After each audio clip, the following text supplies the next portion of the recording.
Bonjour et bienvenue sur Mon Financier, nous sommes le jeudi 9 octobre. Alors hier, quel retournement, on avait enchaîné 7 journées de baisse sur les marchés, sur les inquiétudes économiques, et puis il a suffi qu'on ait le compte-rendu de la dernière réunion de la Fed qui dit toujours la même chose: on va continuer à remettre de l'argent dans le marché, l'économie américaine n'est pas aussi forte qu'on le pense, du coup, c'est reparti à la hausse, le marché a rebondi de façon extrêmement violente.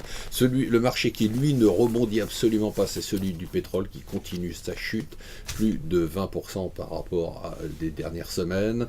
D'autre part, sur le marché, autre nouvelle, le report de l'introduction en bourse de SPI, ça devait être la grosse introduction de l'année à Paris. Alors on ne sait pas si elle sera reportée de quelques jours uniquement pour une question de prix ou si ça va être reporté de plusieurs semaines.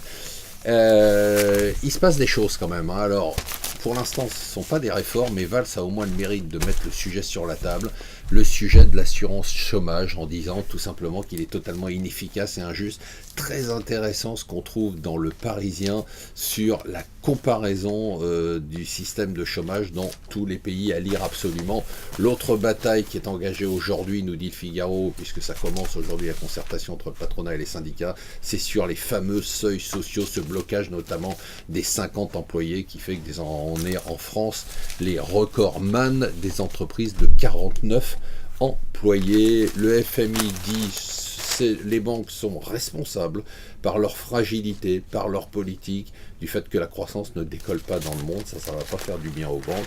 Et enfin, une surprise quand même qui est absolument incroyable, on pensait que les niches fiscales avaient été attaquées, qu'il y en avait de moins en moins, enfin c'est ce que vous et moi pensions. Eh bien, les Échos nous révèlent qu'en 2015, ça sera encore une hausse des niches fiscales, on est à 72 milliards, ça ne tient même pas compte des 20 milliards de CICE.